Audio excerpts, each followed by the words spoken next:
신명기 2장 26절로 3장 11절의 말씀입니다.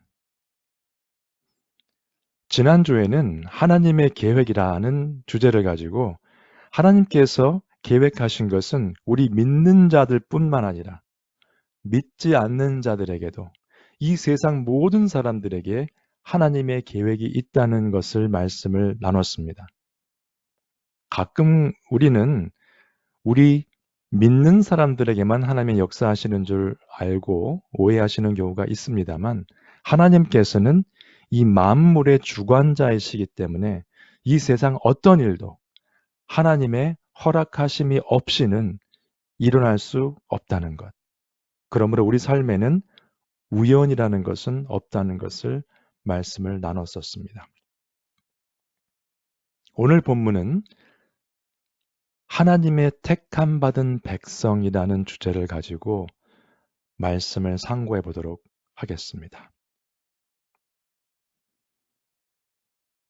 2장 26절로 3장 11절을 요약해 보면 이렇게 됩니다.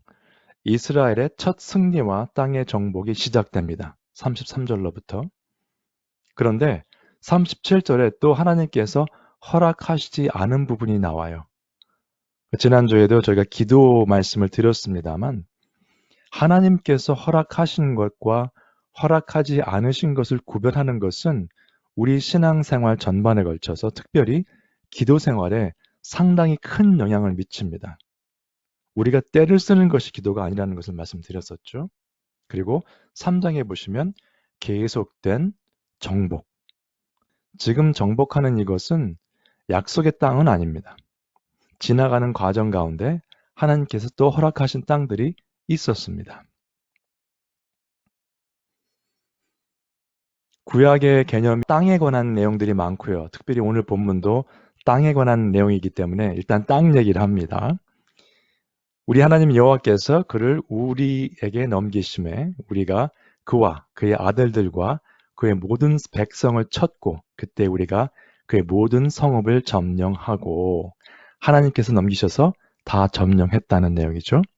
그 다음에 요단강 이쪽 땅 아르논 골짜기부터 쭉 가서 두 왕에게서 또 빼앗습니다.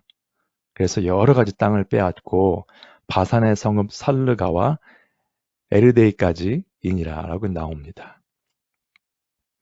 그런데 이 부분을 그냥 보시면 세상의 역사, 전쟁하고 땅을 차지하고 뺏고 빼앗기는 이러한 역사와 무엇이 다른가 이렇게 의문이 드실 수 있어요. 여기서는 하나님 여호와께서 넘기셨다는 이야기를 강조합니다. 모세의 설교이기 때문에 세상 사람들과 비슷한 역사의 반복이 이루어지는 것 같으나 우리는 하나님께서 허락하신 일들을 하고 있는 것이다. 영적인 관점으로 봤죠. 우리가 세상에 나가서 직장 생활을 하던, 가정에서 자녀를 키우던, 공부를 하던 세상 사람들과 겉으로 보기에는 다 비슷합니다. 그러나 우리의 내면 세계에서 그것을 주장하고 우리에게 그러한 동기부여를 주는 것은 여호와 하나님이라는 것이죠. 믿는 자와 믿지 않는 자가 액티비티가 완전히 다른 것은 아니에요. 세상에서 일하는 거 비슷합니다. 자녀 키우는 것도 원리는 비슷해요. 그러나 우리가 강조하는 것은 하나님의 말씀이죠. 하나님의 뜻을 아이들에게 전파하는 것이 믿는 자와 믿지 않는 자의 차이가 될 것입니다. 그래서 이 부분도 땅을 차지한 이야기가 나왔으나 이것은 하나님께서 허락하셨기 때문에 이러한 일들이 일어났다고 보시는 것이 크리스찬들에게 적합한, 맞는 그러한 해석이 되겠습니다. 그런데 이 본문 중에 이러한 내용들이 나와요. 이 표현이. 상당히 어려운 부분입니다. 이것은 뭐 정확히 100% 이런 뜻이다라고 할 수 있는 설명은 없어요. 그러나 하나님의 말씀에 근거해서 이것을 어떻게 우리가 이해해야 될지 한번 살펴보겠습니다. 그들을 쳐서 한 사람도 남기지 아니하였느니라. 사랑과 긍휼의 하나님께서 명령하신 것을 수행하면서 한 사람도 남기지 아니하였다는 말이 나옵니다. 신명기 본문이죠. 그 모든 성읍을 정복했는데 그 남녀와 유아와 함께 하나도 남기지 아니하고 진멸하였고, 여기도 보시면 헤스본 왕 시온에게서 행한 것과 같이 그 성읍들을 멸망시키되 각 성읍의 남녀와 유아를 멸망시켰으나, 굉장히 잔인한 표현이죠. 이 부분을 어떻게 이해하셔야 되겠습니까? 제가 첫 시간에 말씀드렸던 말시언이라고 하는 교부죠. 나중에 이단으로 판명이 났습니다만 거의 1700년 전에 있던 그분도 이러한 표현들 때문에 본인의 뜻으로 생각으로 이해가 안 되기 때문에 구약의 하나님과 신약의 하나님을 구별해서 구약의 하나님은 내가 못 믿겠다, 그렇게 했던 이단이었습니다. 우리가 성경 말씀을 깊이 상고해 보지 않으시면 그러한 오해를 하실 수가 있어요. 우리의 관점이기 때문에.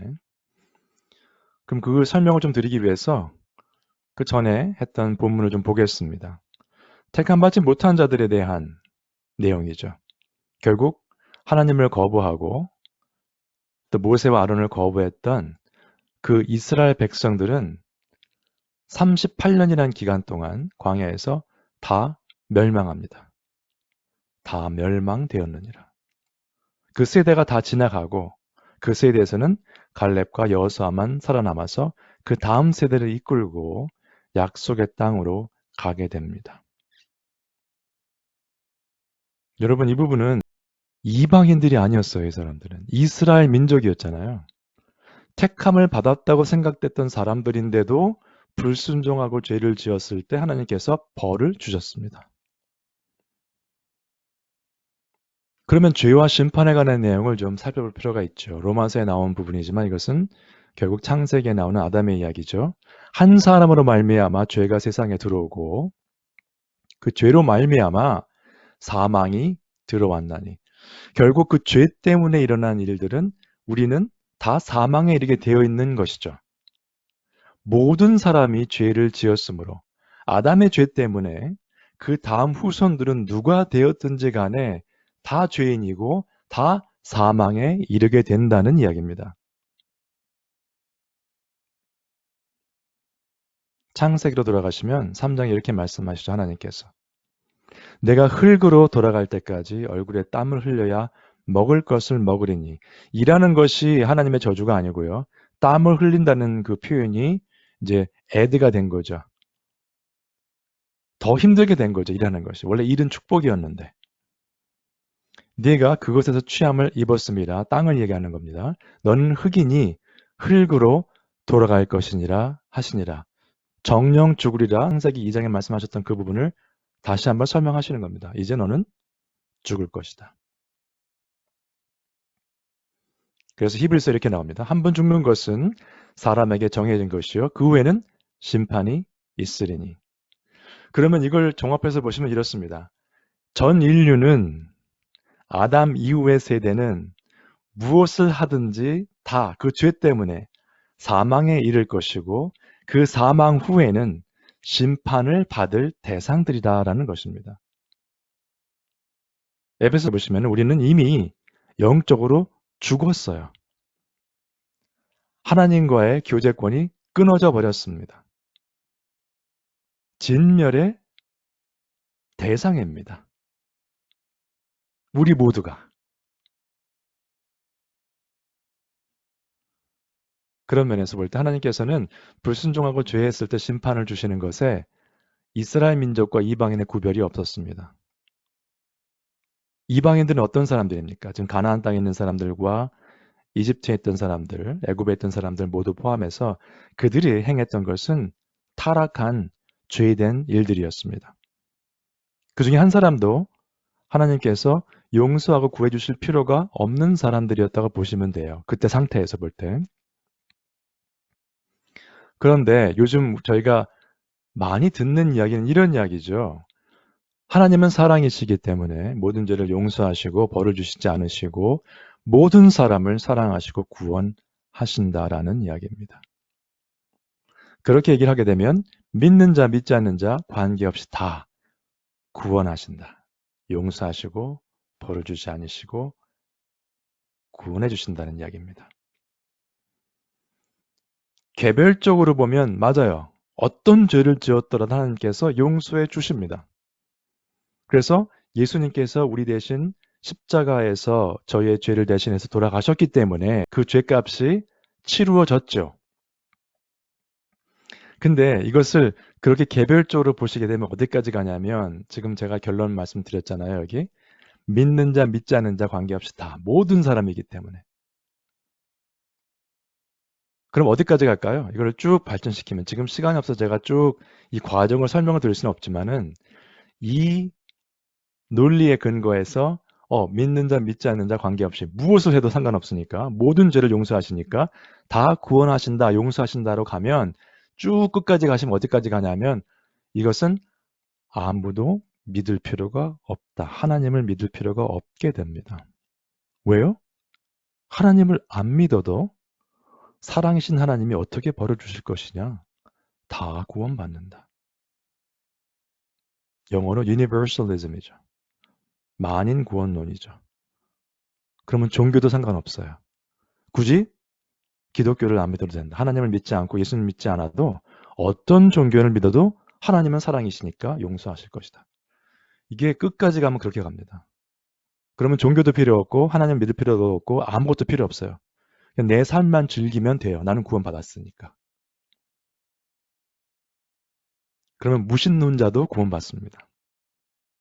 어쨌든 그것은 나중에 시간이 있을 때 한번 깊이 있게 디스커션 해보고요. 그래서 이것은 좀 문제가 많은 이야기인데 이것을 요즘 저희들이 많이 듣게 됩니다. 이건 좀 피하셔야 돼요. 사실은 하나님은 불순종하고 죄를 지은 것에 대해서 심판하시는 하나님이세요. 물론 용서하시는 하나님이시지만 전체 그림을 다 보셔야 됩니다.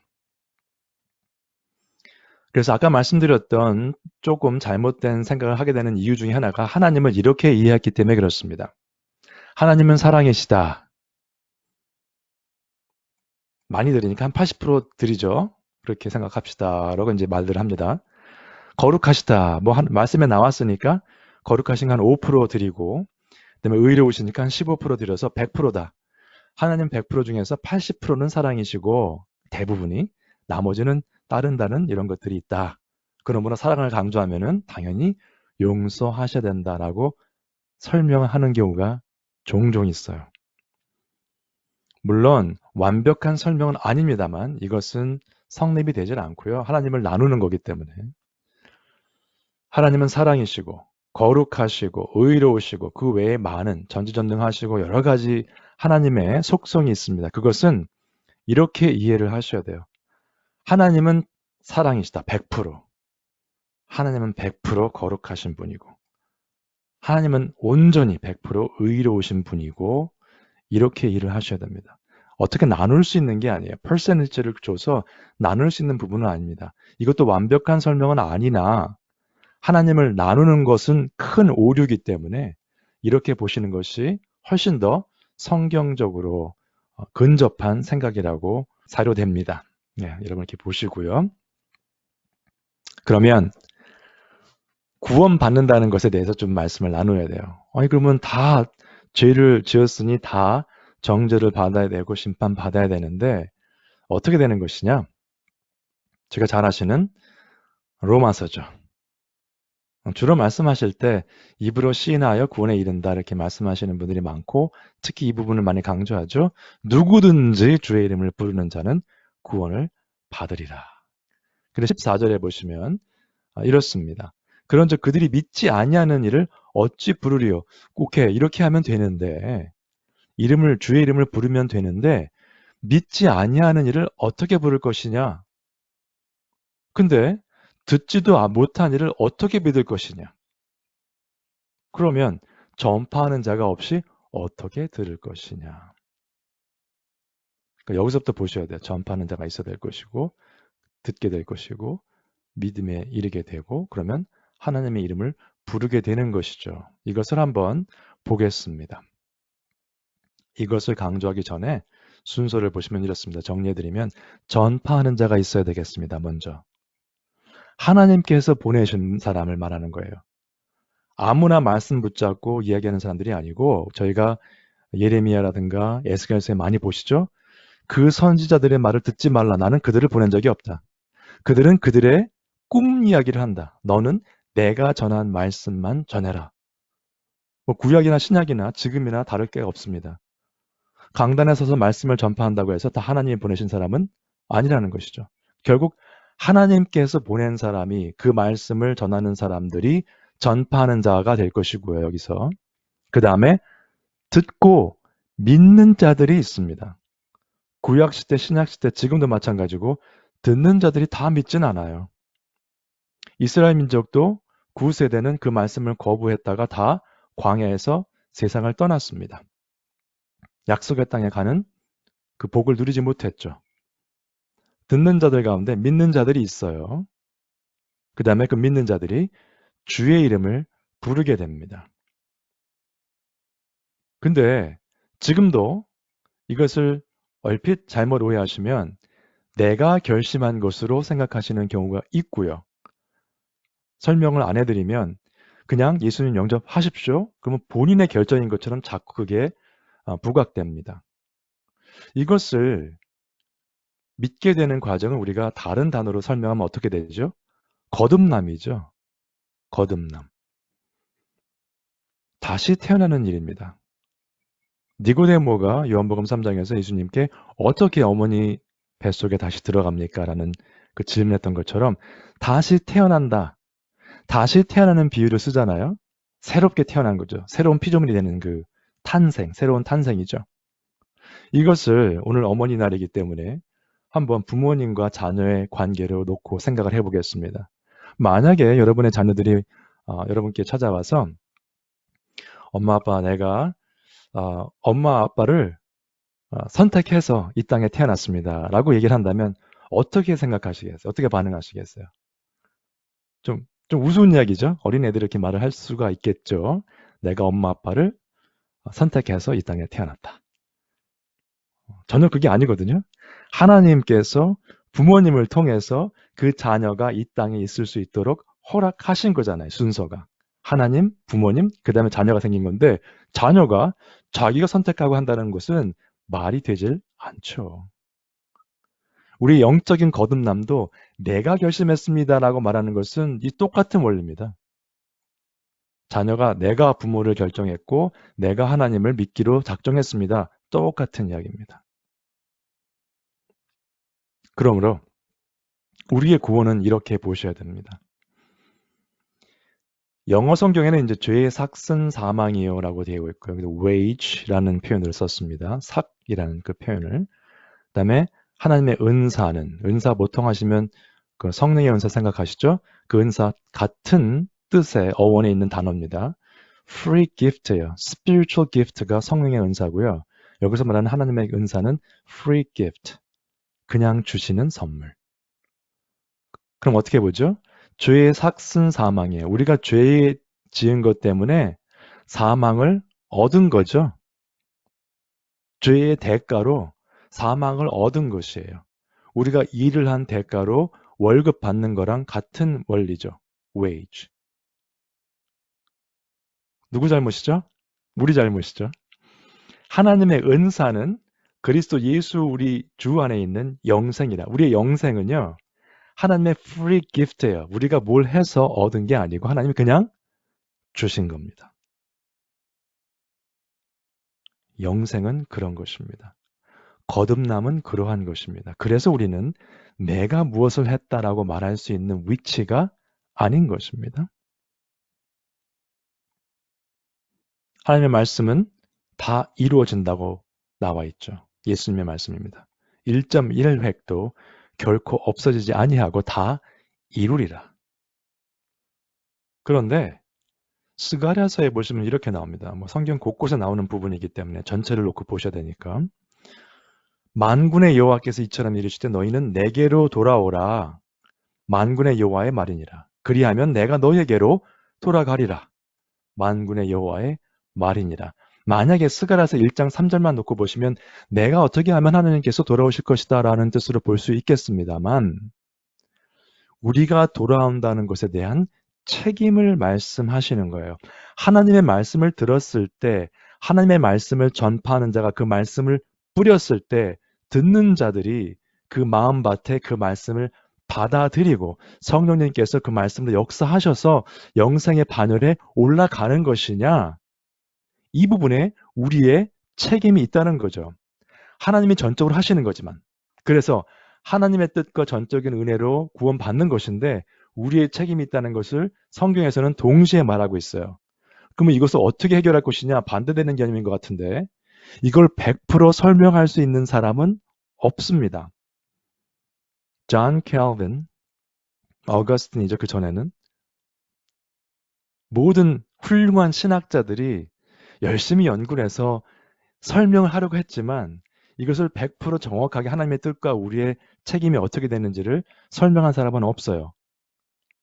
그러나 분명한 것은 하나님의 뜻은 이루어진다는 것입니다. 그러나 죄의 삭은 사망인 것처럼 우리가 반응하지 않았을 때, 그 말씀을 거부했을 때 그것에 대한 대가를 치르게 된다는 것. 양쪽이 다 존재한다는 것을 기억하셔야 됩니다. 그러므로 우리는 아까 말씀을 쭉 보신 것처럼 모두 다 심판의 대상이에요. 이미 심판을 받았던 사람들입니다.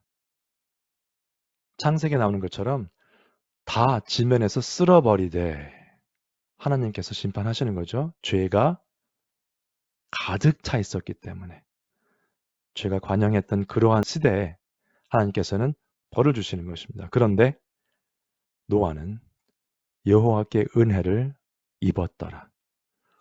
노아는 여호와의 은혜를 쟁취하였더라가 아니라 노아는 그 은혜를 받은 사람이에요. 여호와께서 은혜를 주셨고 그 은혜를 받은 사람이 노아였다는 것입니다. 그래서 그 은혜 때문에 노아의 가정은 구원을 받았죠. 그 심판에서. 여러분, 말씀을 듣고 반응하는 것이 그렇게 중요합니다. 매주 비슷한 말씀인 것 같지만 그 말씀에 선포되는 이유가 있는 것이죠. 자녀들에게 부모님께서 늘 비슷한 말씀 하시잖아요. 근데 그 말씀을 왜 할까요? 자녀들 잘 되라고 하는 거죠. 근데 자녀들은 맨날 같은 얘기 듣거든요. 그걸 잔소리라고 하죠. 별로 반응이 좋지는 않습니다. 그런데 우리가 듣는 하나님의 말씀도 이거 생전 처음 들어본 말씀이다. 이런 거 별로 없습니다. 비슷한 원리로 말씀이 전해지는데 그 말씀이 어떤 때는요. 저희 마음이 준비가 돼 있으면 하나님께서 우리의 마음을 어루만져 주시면 같은 말씀인데 그 전에 수십 번, 수백 번 들었던 말씀인데 어느 날 갑자기 딱 이 마음에 들어와서 우리 마음을 변화시킵니다. 그것이 하나님의 은혜고 성령님의 역사인 것입니다. 라합이 여호수아가 보냈던 정탐꾼들에 대해서 도움을 주었죠. 이 사람은 이방 여인입니다. 그리고 이 얘기를 합니다. 너희가 애굽에서 나올 때에 여호와께서 너희 앞에서 홍해 물을 마르게 하신 일과 다른 왕들에 대한 정복에 대한 이야기를 합니다. 들었다 우리가 들었다.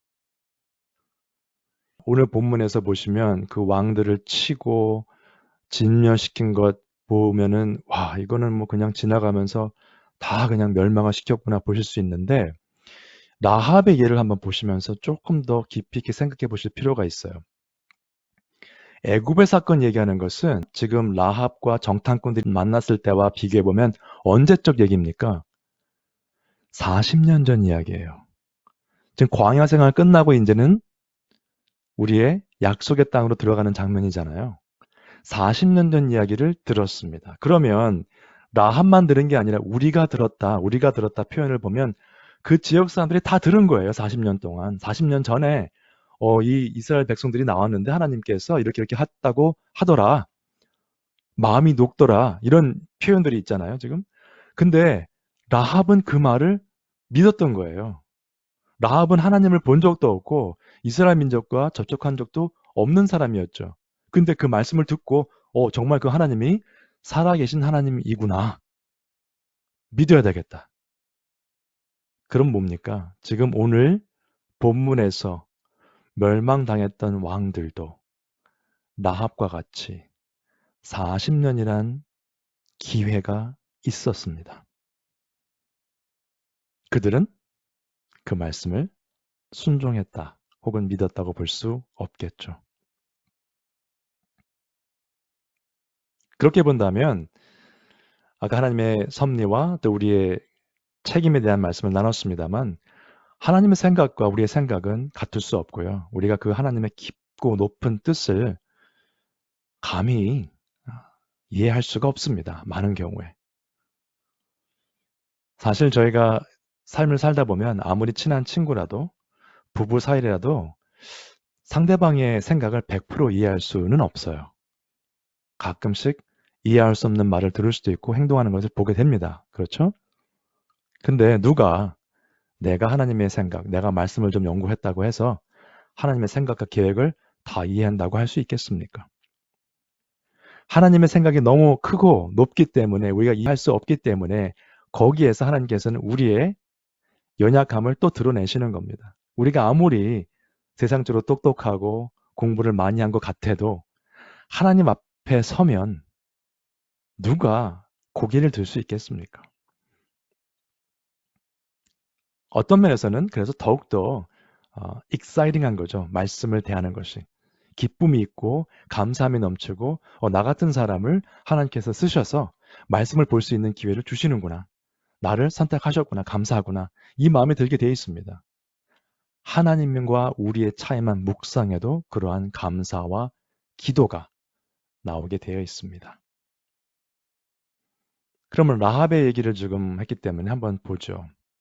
히브리서에 이렇게 나옵니다. 믿음으로 기생 라합은 정탐꾼을 평안히 영접하였으므로 순종하지 아니한 자와 함께 멸망하지 아니하였도다.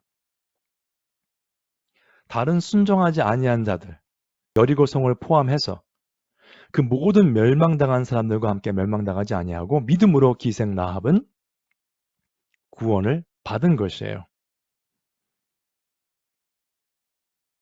근데 여러분 하나님의 뜻이 놀라운 것이 이방 여인 라합이 그냥 살아남은 것뿐만 아니라 마태복음에 나오는 예수님의 계보를 보시면 이렇게 나옵니다. 살모는 라합에게서 보아스를 낳고 보아스는 룻에게서 오벳을 낳고 오벳은 이새를 낳고 이새는 다윗 왕을 낳으니라. 룻도 이방 여인이죠. 라합도 이방 여인이죠. 그때 당시에 이스라엘의 문화를 생각해 보시면 이방 여인들의 이름이 이렇게 나오는 것은 참으로 놀라운 파격적인 일입니다. 근데 그것이 다 믿음과 관계가 있는 것이죠. 믿음으로 구원받았기 때문에. 여러분 제가 지난 시간에 정탐꾼들에 관한 이야기를 했었습니다. 오늘 말씀을 통해서 계속 정복하는 이야기를 했는데요. 오늘 어머니 날이기 때문에 생각해 볼 수 있는 부분이 있어서 또 말씀을 나누도록 하겠습니다. 12명 중에서 10명은 하나님의 말씀을 의지하지 않았다고 보시면 되겠죠. 결국은 그 불순종한 사람들 때문에 백성들이 말씀을 거역하고 원망하고 38년이라는 기간을 돌면서 그 세대가 다 멸망을 당했습니다. 그런데 여호수아 2장에서 등장한 무명의 두 사람은 말씀을 의지하고 임무를 완수한 후에 여리고성을 정복하는 결과를 낳게 됩니다. 이 정탐꾼들을 한번 생각해 보실 필요가 있어요. 어떤 사람들이었을까요? 이 12명을 한번 보죠. 12명을 보시면 갈렙과 여호수아는 믿음의 사람이었다고 볼 수 있겠지만 10명을 한번 생각해 보시면 이 10명이 각 지파의 대표자들이었지만은 그들의 삶이 하나님과 동행하며 말씀을 묵상하고 하나님께 순종하며 모세와 아론에게 순종했던 삶을 쭉 살다가 정탐을 하다가 갑자기 변했을까요? 갈렙과 여호수아는 허랑방탕한 생활을 쭉 하다가 정탐꾼이 되면서 갑자기 믿음의 사람으로 우뚝 섰을까요? 아닙니다. 말씀에 정확히 나와 있지는 않지만은 갈렙과 여호수아는 말씀 순종하며 또 모세와 아론에게 순종하며 삶을 하나님 앞에서 합당하게 살던 사람들이었기 때문에 그 어려운 상황을 보고도 믿음으로 말할 수 있었을 것이고요. 이 10명은 지금까지도 자기들이 그 지파의 대표자이지만 하나님의 말씀을 의지하지 않았을 것이고 아론과 모세에게 불만이 많았을 것입니다. 정탐꾼으로 가기 전부터 이미 불만스러운 이야기들을 많이 했을 것이에요. 왜 우리가 이렇게 살아야 되는가? 왜 이렇게 와야 되는가? 여러분은 교회 사역을 하시든 안 하시든 어떠한 자리에 서 계십니까? 지금 갈렙과 여호수아처럼 하나님의 말씀을 들으시고 순종하시며 섬기고 계십니까? 그리고 여러분들의 자녀들은 어떻게 양육하고 계십니까? 갈렙과 여호수아처럼 되시기를 원하십니까? 그렇게 키우고 계십니까? 아니면 각 지파의 대표자가 되는 것만 생각하십니까? 10명처럼. 하버드 예일 가는 것만 생각하시면 이 10명이랑 다를 바가 없습니다, 여러분. 세상에서 좋은 잡 가져서 큰 돈 버는 것만 생각하시면 이 지파 대표자 10명과 다를 바가 하나도 없다는 이야기죠. 비록 이름이 나진 않았지만 그 삶 가운데 주님과 동행한다면 그들은 하나님의 뜻을 이루는데 일익을 담당하는 훌륭한 사람들이 되는 것입니다.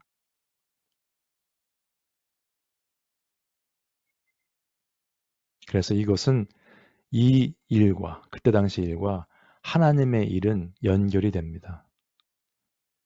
여러분과 여러분의 자녀가 하나님의 일에 어떻게 동참하고 계신지 한번 생각해 보시기 바랍니다.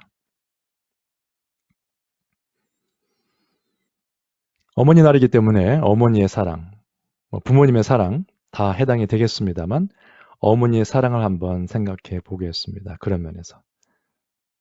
아까 라합도 믿음으로 구원받으면서 그 자손들이 본인 포함해서 예수님의 계보에 나오는 그러한 영광을 누렸죠. 정말 영광이죠.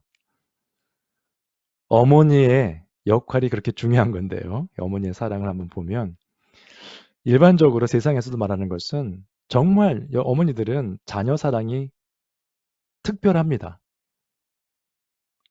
그리고 자녀들을 위해서 모든 것을 희생하세요. 이거는 뭐 이론의 여지가 없죠. 당연히 특별히 한국 어머니들은 그 자녀 사랑과 그 희생이 각별한 것 같습니다. 근데 여러분, 저도 아버지로서 아이들을 키우고 있고요. 그럼 제 세대가 여기라면, 부모 세대라면 저희 자녀 세대가 있겠죠? 우리가 참 아이들을 위해서 많이 희생한다 생각할 수 있어요. 실제로 희생하셨고요. 지금도 하고 계십니다. 제 세대와 포함해서 여러분들 자녀 세대만 보지 마시고 여러분들의 윗세대를 한번 보시기 바랍니다. 여러분의 부모님들도 지금 여러분들이 여러분들의 자녀들에게 했던 그 희생과 사랑으로 우리들을 키우셨습니다. 그때는 상황이 더 안 좋았기 때문에 더 많은 희생과 더 많은 노력과 어려운 일들이 있었겠죠. 저는 19년 전에 아버지가 세상을 떠나셨는데요. 많은 대화를 했고요. 그게 참 그립습니다. 그런 면에서. 그리고 아버지가 희생했던 것들을 많이 생각하게 돼요. 지금도. 간혹 생각이 납니다. 그리고 어머니에 관한 내용도 뭐 제 개인적인 내용 죄송합니다만 제가 8년 전에 신실한 교회에 와서 그때도 어머니 주일날 제가 전도사 임명을 받았는데 물론 제 아내와 식구들이 다 앉아 있고 감사했죠. 감사한데 뭐 제가 이제 답사를 하다가 어머니 얼굴을 딱 보면서 목이 착 막히더라고요. 뭐 어떻게 설명을 드릴 수 없는데. 네, 그런 일들이 다 있으실 거예요. 표현은 잘 못하지만 하나님께서도 이 땅을 주시고 나에게 돌아오라 이런 이야기는 내가 너희를 사랑한다, 사랑한다 안 하셨지만 그게 다 하나님의 사랑의 표현입니다. 요즘은 사랑한다는 말이 너무 흔해서 큰 의미가 없다고 합니다만 뭐 그래도 표현을 해야 되지 않느냐. 그것은 세상적인 이야기고요. 사랑이란 단어를 꼭 써야만 사랑한다고 느낀다는 것은 그 사람은 나를 사랑하지 않는다는 이야기입니다. 사실은. 눈빛만 봐도, 커피 한 잔을 해도, 말 한마디를 해도 거기에 사랑이 묻어 나오는 거죠. 예. 하나님께서 성경 66권에 나는 너를 사랑한다, 나는 너를 사랑한다 써 있지 않습니다. 다 가끔씩 나오긴 합니다만. 하나님이 하신 모든 일, 그게 사랑의 표현입니다. 정리를 해드리면 우리 부모들은 우리 자녀들을 세상 무엇과 바꾸겠습니까? 바꿀 수 없죠. 가장 귀한 자녀인데. 뭐 이런 면에 대해서 제가 이제 성경적으로 이렇게 생각하면 어떻게 해야 됩니까? 이런 설명은 나중에 드리겠습니다만 오늘은 이렇게 한번 얘기를 가보죠. 우리가 이제 자녀를 보는 이건 입장이고요. 자녀들이 부모를 볼 때 이렇게 볼 수 있겠습니다. 부모님의 사랑과 은혜를 다 갚을 수는 없어요. 아무리 효도를 해도. 근데 출애굽기에 보시면은 우리 10계명 중에 하나죠. 내 부모를 공경하라라고 되어 있습니다. 아니 하나님께서 말씀하시기를 부모를 공경하라 하긴 했는데 부모님의 사랑은 사실 다 갚으시는 건 아니지 않습니까? 그러면 부모를 공경하는 포인트가 뭡니까? 다 못 갚을 건데 꼭 공경할 필요가 있습니까? 라고 누가 말을 한다면 어떻게 대답하시겠어요? 부모님에 대한 사랑과 그 마음이 전혀 없는 사람이죠, 그러면. 어차피 부모님의 사랑 못 갚는 건데 꼭 부모를 공경할 필요가 있습니까? 라고 반문한다면 이것은 앞뒤 말이 되질 않는 것이죠. 하나님께서 오직 너희는 그리스도의 복음에 합당하게 생활하라. 아니 하나님께서 다 용서해 주시고 구원해 주셨는데 뭘 또 어떻게 살으라고 말씀하시는가? 의미 없지 않는가?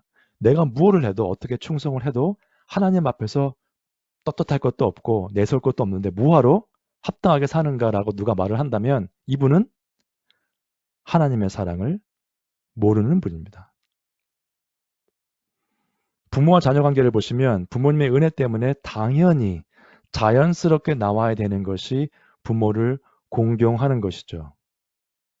말을 한마디 하더라도 공손하게 해야 될 것이고 이 부분 한번 보세요. 그러니까 부모의 그 사랑을 이해를 하면 반드시 부모를 공경하게 되어 있는데요. 우리 부모들은 자녀를 위해서 모든 것을 희생하시기 때문에 자녀를 굉장히 귀하게 여기십니다. 그 이해하셨죠? 하나님의 사랑을 한번 보죠. 부모와 자녀 이야기를 하면 금방 이해가 됩니다. 아, 부모로서 또 자녀를 키우신 분들은 더욱 이해하죠. 자녀를 위해서 뭐든지 할 수 있을 것 같고 그 자녀가 혹시라도 잘못될까 봐 얼마나 노심초사하십니까? 근데 그 자녀를 무엇과 바꾸겠어요? 절대 바꿀 수 없습니다. 세상 어느 것과도. 근데 하나님의 사랑은 이런 사랑입니다. 자기 아들을 아끼지 아니하시고 독생자죠. 독생자 예수 그리스도. 우리 모든 사람을 위하여 내주신 이가 어찌 그 아들과 함께 모든 것을 우리에게 주시지 아니하겠느냐. 여러분, 하나님의 사랑을 다시 한번 생각해 보시기 바랍니다. 우리가 다 듣는 이야기예요. 독생자 예수께서 십자가에 돌아가셨다. 남의 얘기가 아닙니다, 여러분. 여러분의 자녀를 무슨 이유로 희생하시겠어요? 누구를 위해서 희생하시겠습니까?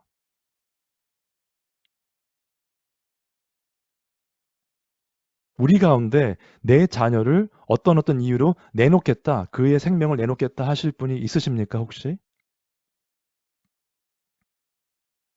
상상도 할 수 없는 일입니다. 그런데 그 사랑 때문에, 백성들을 사랑하신 그 하나님의 사랑 때문에 자기 아들, 독생자를 아끼지 아니하셨다는 것입니다. 이 사랑을 생각하시면 하나님 앞에서 합당하게 살아야 되는 그 원리가 납득이 되실 것이고 그렇다면 우리는 자연스럽게 말씀에 순종하며 살게 될 것입니다. 성도 여러분, 하나님의 사랑을 한번 다시 생각해 보시고 하나님께서 허락해 주신 부모님의 사랑과 희생과 은혜도 다시 한번 생각해 보시고 자녀 세대를 위해서 어떻게 하면 그들이 그 사랑 가운데 하나님을 사랑하며 부모를 공경하며 그 다음 세대에게도 하나님의 말씀, 진리의 말씀 안에서 살 수 있는 복을 누릴 수 있도록 할 수 있을까?